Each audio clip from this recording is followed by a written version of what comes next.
সম্প্ৰতি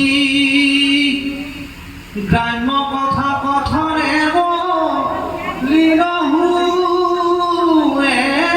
বাণী তাক শুদ্ধ কৰু কৃষ্ণ কথা খানি কৃষ্ণ চৰিত্ৰ তমুৰ মহালাভ আছে কৃষ্ণৰ কীৰ্তনে জাতি অজাতি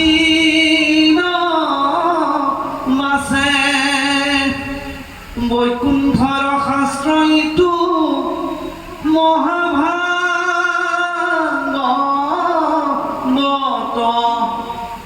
যেন মতে পৃথিৱীত ভৈৰৱ বেকত ৰাম জীৱতে কৰিলা শাস্ত্ৰ ব্যাস জানে প্ৰথমে হৰিক স্মৰি শুনা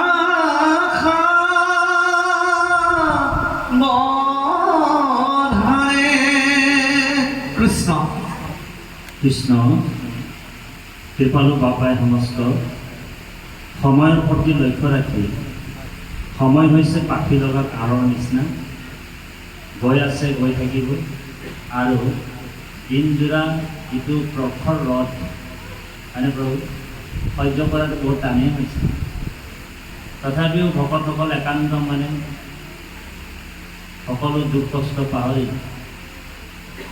আমাৰ মুখমণ্ডল ফালে চাই আছে তাতি বাপে কিবা এটা বলবে নেকি ভাবে আছে গতিকে আমি আপোনালোকক খুব কম সময়ৰ ভিতৰত লেচেৰি বুটলাৰ নিচিনাকৈ কেইটামান কথা আগবঢ়াব বিচাৰিছোঁ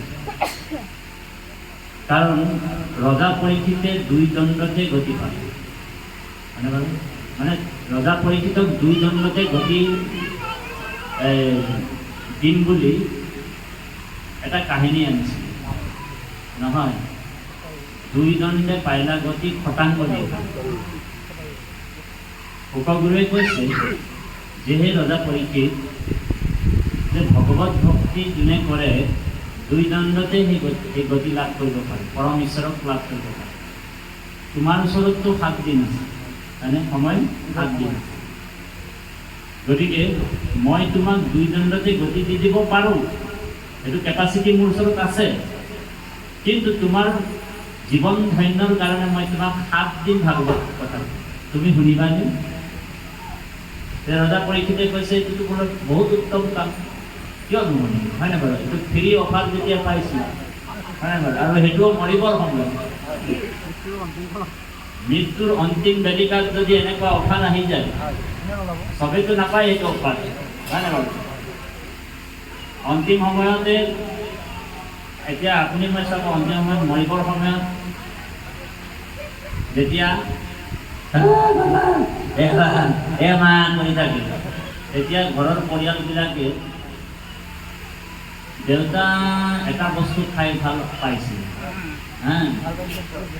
বগা পানী এটা খাই ভাল পাইছিল মুখে টুকুৰা যদি বাৰ দি দিতে পাৰি তবেই কিজানি প্ৰাণটা যাবে নেকি হয় না কিছুমানে চাব চুলাই অকণমান আনি মুখত ঢালি বহুত দিন কষ্ট পাই আছে এবাগো বুলি কৈ আছে হয় না বাৰু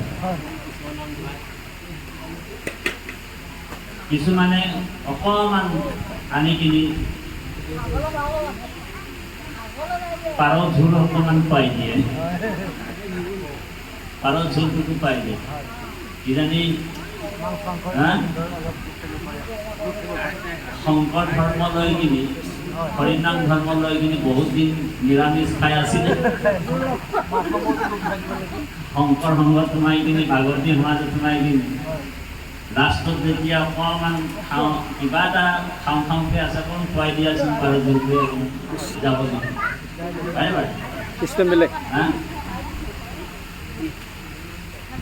মানুহৰ অন্তিম বেলেকা আমি কি কৰিব কৈছোঁ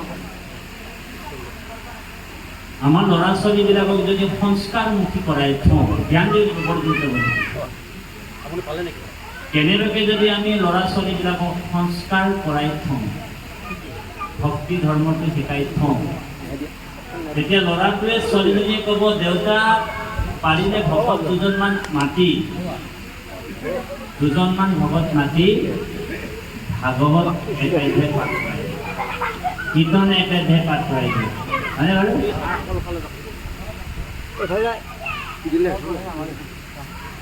আৰু যিসকল ল'ৰা ছোৱালীবোৰে সংস্কাৰী নাথাকে, তেনেহ'লে কি ক'ব?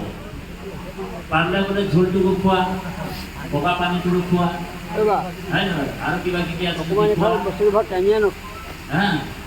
সেইকাৰণে কৈছে, বাংলা ভাষাত কৈছে দেই, বাংলা ভাষাত এ যখন গলা গড়গড়াবে নাম নিতে কি সময় পাবেন, এইটো বাংলা ভাষাত কৈছে, এ যখন গলা গড়গড়াবে নাম নিতে কি সময় পাবেন, হরির নাম ভজবি কবে ভাবছ নেকি এমনে যাবেন। হরির নাম কেতিয়া ভজিব? দিনবিলাক পাৰ হৈ গৈ, হয়নে বাৰু? যেতিয়া বোলে গলা গড়গড়াব, ঘৰ ঘৰ ঘৰ ঘৰ কৰিব, তেতিয়া ৰাম বুলি ক'লেও শুনি নাপাব, কাৰণ কফ বাত পিত এই তিনিটা বস্তু একলগ হৈ যাব, মনটো অশুদ্ধি, মনটো বিবেক শূন্য হৈ যাব, স্মৰণ শক্তি নাথাকিব। সেইকাৰণে মহাভাৰতৰ শুকুনিয়ে সাংঘাতিক প্ৰাৰ্থনা এটা কৃষ্ণক কৈছে, যে কৃষ্ণ তত্ত্বীয় পদপঙ্কজ ৰান্তে ঐদবয় বিশুত মানস ৰাজহংস প্ৰাণোপয়ানো সময় কফবাত পিত কণ্ঠাৰূঢ়য় স্মৰণম কুতেস্ত। এইটো মহাভাৰতৰ শুকুনিয়ে প্ৰাৰ্থনা কৰিছে, পাণ্ডৱী গীতাত আছে। পাণ্ডৱী গীতাত এই শ্লোকটো আছে যে মহাভাৰতৰ শকুনিও ভগৱানক প্ৰাৰ্থনা কৰিছে। শকুনিকটো চবেই বেয়া পায়, হয়নে বাৰু? শকুনিৰ কাৰণে মহাভাৰত যুদ্ধখন হৈছে বুলি কৈছে, কিন্তু মহাভাৰতৰ শকুনিও সাংঘাতিক প্ৰাৰ্থনা কৰিছে, দুৰ্যোধনো সাংঘাতিক প্ৰাৰ্থনা কৰিছে কৃষ্ণ। দুৰ্যোধনে কি প্ৰাৰ্থনা কৰিছে জানেনে? ধৰ্মক জানোহো মই তথাপি প্ৰবৃত্তি নাই, অধৰ্মটো নিৰ্বৃত্তি নহয়, বিধিষ্ঠিত হইয়া তুমি যেন কৰাই বাহা স্বামী ঋষিকে কৰিব। কৃষ্ণক কৈছে, হে কৃষ্ণ ধৰ্ম মোক শিকাব নালাগে, মই ধৰ্ম কি জানো, তাত মই প্ৰবৃত্তি হ'ব পৰাই নাই।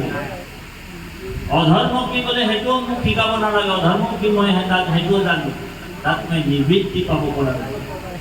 বিধিষ্ঠিত হইয়া তুমি যেন কৰাই বাহা স্বামী ঋষিকে কৰিব জানো। তুমি হৃদয়ত থাকি যিবিলাক যেনেকৈ মোক পৰিচালনা কৰাই আছা, তেনেকৈ মই পৰিচালনা কৰি গৈ আছো।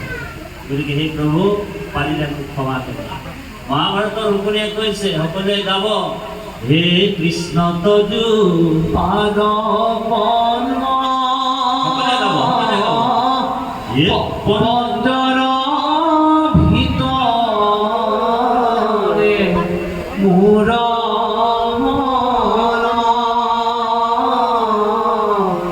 ৰাজহংস পক্ষী থাকো প্ৰভু সৰ্বদা, এ প্ৰাণ বয়ানৰ সময়ত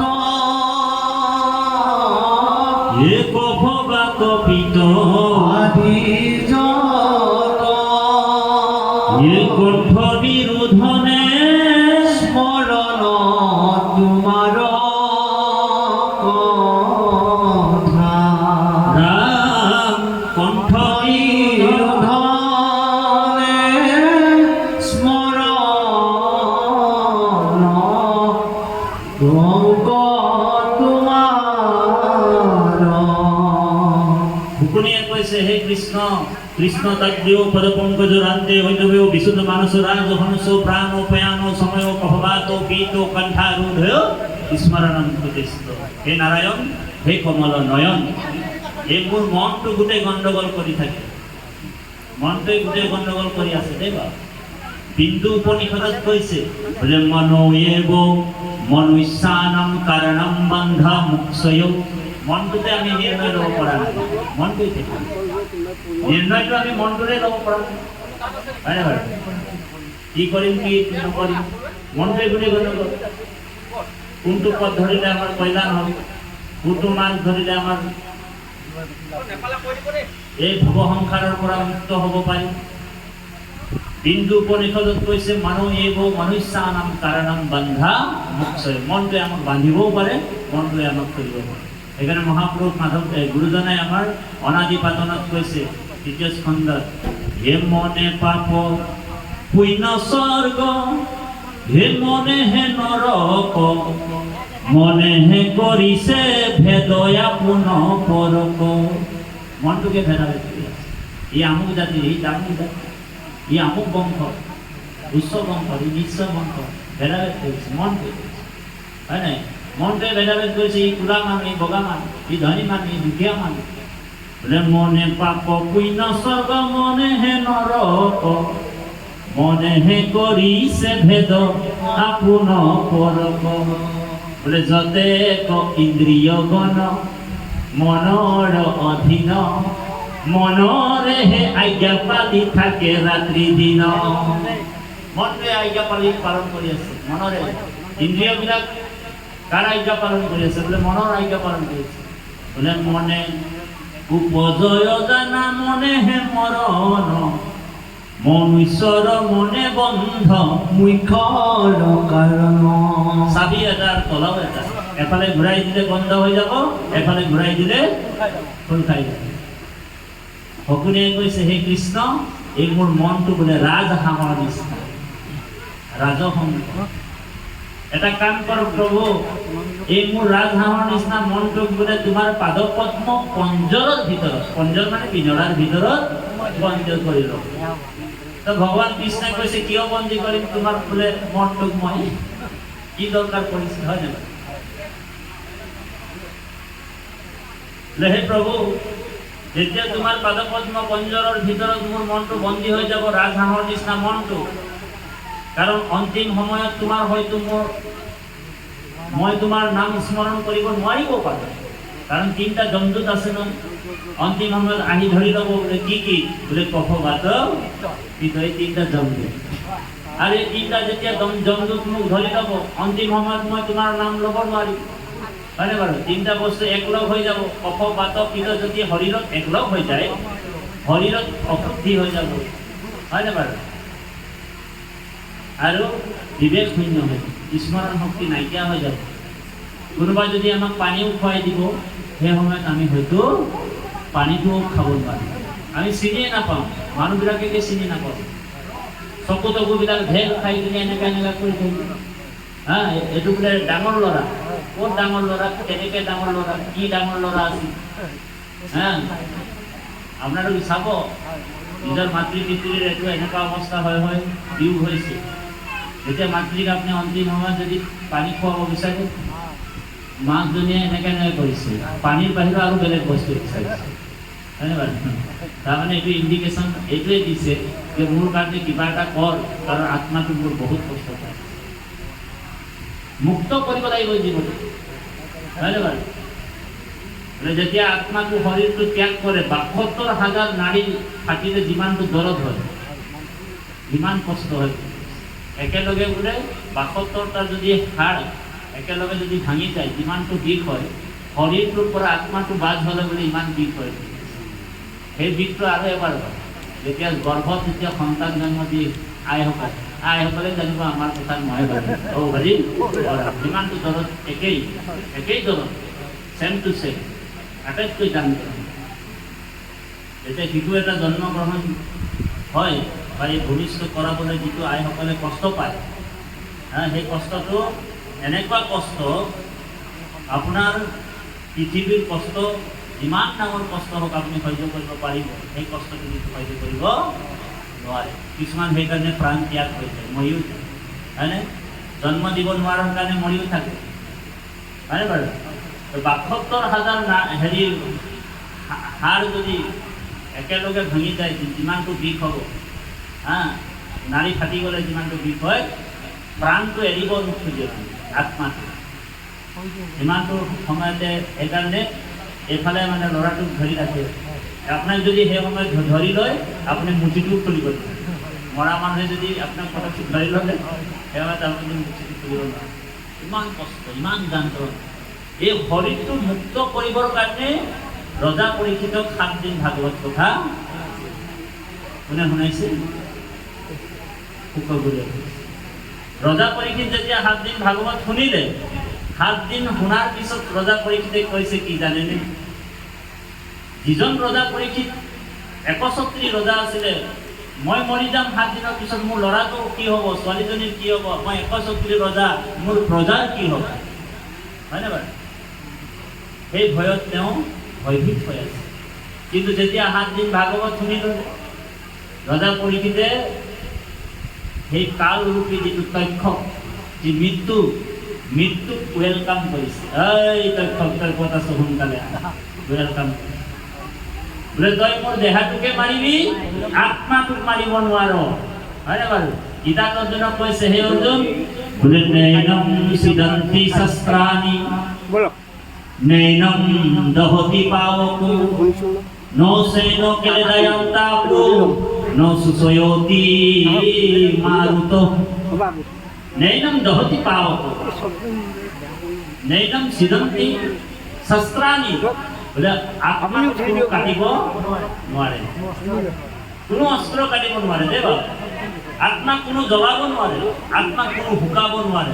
আত্মা অবিনাশী বস্তু, আত্মা নিৰ্বিকাৰ বস্তু। এই আত্মাৰ কল্যাণ কৰিব লাগিব। আৰু যেতিয়া ভাগৱত পাঠ শুনি ল'লে, ৰজা পৰীক্ষিতে কৈছে, এৰাম গৃহ অন্ধকূপতে। বৰ গুৰুত্বপূৰ্ণ কথা, ধ্যান দি শুনিব। কথা বতৰাবিলাক অকণমান কমাই দিব। কৃষ্ণ সেৱা জনাইছোঁ বিনম্ৰভাৱে। একেবাৰে সাৰ মৰ্মবিলাক এতিয়া চেপি দিছোঁ আপোনালোকক, হয়নে বাৰু? এডাল কুঁহিয়াৰ দাম কিমান হয় বাৰু? কুঁহিয়াৰ খুব বেছি 20 টকা, হয়নে বাৰু? কিন্তু যিসকল চতুৰ হয়, এডাল কুঁহিয়াৰ 20 টকাত কিনি তাক চেপি কিনি এটা ফুল গিলাচত তেওঁ 80 টকালৈকে বিক্ৰী কৰে। হৰি 20 টকাত কিনি 80 টকাত বিক্ৰী কৰে। গতিকে আপোনালোকক মই 80 টকাত বিক্ৰী কৰি আছে, আপোনালোক কিন্তু কিনিব নাই, নিশ্চয় কিনিব। কাৰণ এইবিলাক যিমান দাম হয়তো বোলে ইয়াৰ ৰসটো বোলে পান কৰিবই লাগিব, হয়নে বাৰু? সেইকাৰণে বিজনেছ লাইনৰ মানুহবিলাক বহুত চতুৰ, হয়নে বাৰু? এডাল কুঁহিয়াৰ ল'ব আৰু তাত বোলে 40 টকা কমাব লাগে, কিন্তু 80 টকা কমাই দিয়ে। গতিকে ৰজা পৰীক্ষিতে কৈছে, এই ৰাম গৃহ অন্ধকূপতে কৰিলো মই পাপ, কৃষ্ণৰ কৃপাতে পাইলো ঋষি ভাপ। আজি কৃষ্ণই মোক কৃপা কৰি দিলে, আজি ঋষি ভাৱটো যদি নাপালোহেঁতেন, তেনেহ'লে মইতো গৃহ অন্ধকূপতে পৰিলোহেঁতেন, হয়নে বাৰু? মোৰ বুলি কৰি মই মৰি গ'লোহেঁতেন। মোৰ ল'ৰা, মোৰ ছোৱালী, মোৰ ধন, মোৰ টকা, মোৰ মাটি, মোৰ বাৰী, মোৰ আমুক প্ৰপাৰ্টি। আপোনাৰ লগত এজন ল'ৰাক মৰিবৰ টাইমত সুধিবচোন, 4টা ল'ৰাক যদি জন্ম দি পঢ়া শুনা কৰি ডাঙৰ দীঘল কৰিলে, এটা ল'ৰাক কৈ চাবচোন, বোলে বোপাহঁত বোলে তোমালোকক ইমান কষ্ট কৰি তুলি তালি ডাঙৰ কৰিলোঁ, এতিয়া মই মৰিবলৈ গৈছোঁ, বোলে আচোন বোলে এটা ল'ৰা মোৰ লগত কৃষ্ণ হৰি হয়। বাৰু আইগৰাকীক কৈ চাবচোন, যিগৰাকী পত্নীক আপুনি প্ৰেম ভাল পাই কিনি আনিছিলে, বিয়া পাতি নহয় দেই, প্ৰেম ভাল পাই, যেনেকৈ আমাৰ বাপজন প্ৰেম ভাল পাই আনিছে, হয়নে বাৰু? বিয়া পাতি আনিছে অকণমান আমি ওলাই লৈছোঁ আৰু ফৰ্মুলাটো। গতিকে আইগৰাকী আছে নে বাৰু? আছে, মানে মূৰ্তিটোৰ কথা কৈছোঁ। আইগৰাকীক যেতিয়া প্ৰেম ভাল পাই বিয়া পাতি নাই অনা, প্ৰেম ভাল পাই আনোতে এটা কথা কৈছিলে বাপজনে, তোমাৰ অবিহনে মই জীয়াই নাথাকো, তুমিও মোৰ অবিহনে জীয়াই নাথাকা, এইবুলি এটা প্ৰতিজ্ঞা কৰিছিলে। সেইকাৰণে কৈছে যে তোমাৰ অবিহনে মই জীয়াই নাথাকো, তুমিও মোৰ অবিহনে জীয়াই নাথাকা। তেনেহ'লে এটা কাম কৰা, বোলে হিয়া দিয়া নিয়া, আৰু হিয়া দিয়া নিয়া যেতিয়া হৈ গ'ল, ল'ৰা ছোৱালী জন্ম হৈ গ'ল, এটা চেপ্টাৰ পাৰ হৈ গ'ল, তাৰপিছত আৰু এটা চেপ্টাৰ আহিলে, হয়নে বাৰু?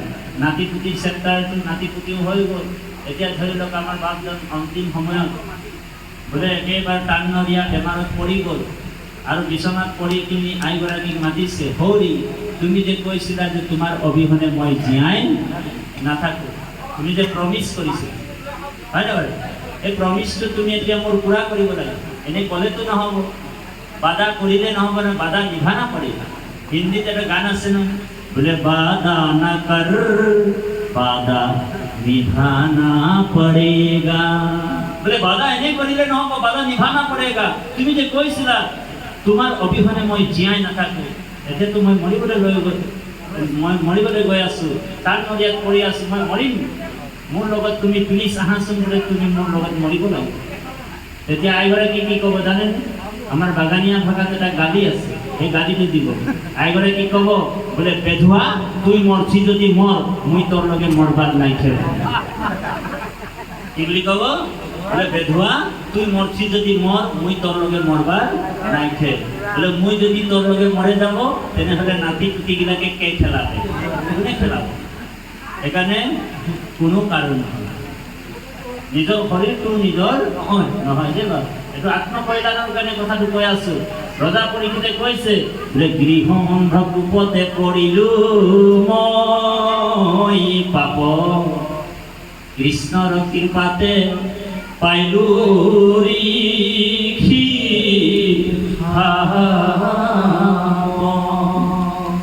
ৰাম জানন্ত বিফলে যায় ভিতৰ সন্ততি, সাপতিয়াই উপজাইলা মুৰবীৰ কটি, বোলে সাপ নহে ইটো মূৰ পৰম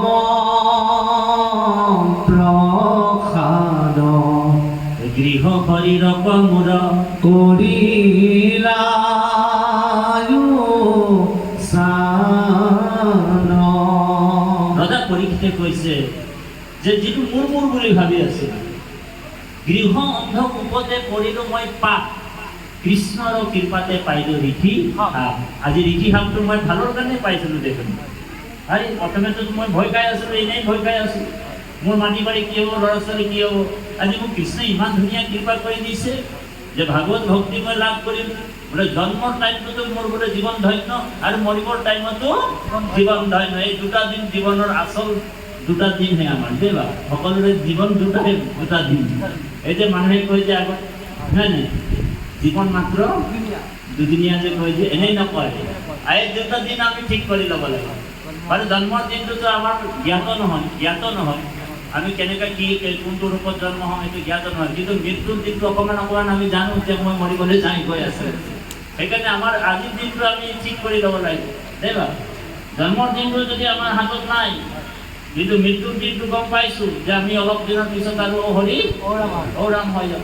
সেইকাৰণে আমি কি কৰিব লাগিব? যিসকল ৰসত চতুৰ যিটোজন কৃষ্ণৰ চৰণে দিয়া মন, যিজন ৰসত চতুৰ হয় সেইজন কৃষ্ণৰ চৰণত মনটো কাট ৰাখিব লাগিব। সেইকাৰণে ফুকনিয়ে কৈছে যে হে প্ৰভু, হে নাৰায়ণ, মোৰ মনটো যদি গণ্ডগোল হৈ যাব পাৰে, সেইকাৰণে অৰ্জুনক গীতাত অৰ্জুনক কৈছে, হে অৰ্জুন, 18 অধ্যায়ৰ 64 নম্বৰ শ্লোকে 64 অধ্যায় শ্ৰীমদ ভাগৱত গীতা অৰ্জুনক কৈছে, হে অৰ্জুন, তোমাক আগত যিবিলাক কথা ক'লো, 6টা যুগ কৰ্মযুগৰ কথা ক'লো, 6টা যুগ জ্ঞান যুগৰ কথা ক'লো, 6টা অধ্যায় ভক্তি যুগৰ কথা ক'লো।